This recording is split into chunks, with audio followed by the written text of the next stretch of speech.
Caixa Econômica, junto com a Federação, nós chegamos a um entendimento e chegamos a um trabalho de qualificação. Vamos requalificar os trabalhadores terceirizados dentro da Caixa Econômica, né, os bancários, o Ministério Público junto com a Federação, e nós estamos num projeto piloto junto com a Caixa Econômica e o Ministério Público de requalificação, e a Caixa cedeu os equipamentos para a Federação. Nós estamos já nesse projeto, né, eu como diretora de formação da Federação,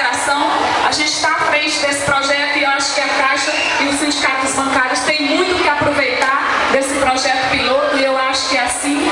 qualificando o pessoal para o mercado de trabalho, que a gente está trabalhando junto com a Caixa Econômica, junto com o Ministério Público. E para terminar, dizer aqui que a gente deseja de coração que o Marcão realmente seja eleito, porque ele é um batalhador, ele merece, e vindo do movimento sindical, está presente no dia a dia dos trabalhadores, está presente no dia a dia da população, e isso conta muito quando a gente chega em qualquer lugar, para que a gente possa realmente fazer uma defesa de fato. E no mais, que Deus abençoe sua candidatura e que dê tudo certo. E foi um prazer estar aqui com o Nelson, sempre apoiando o Nelson, a gente está sempre com parceria, e é sempre bom voltar ao estado do Ceará, essa cidade maravilhosa. Obrigada, gente.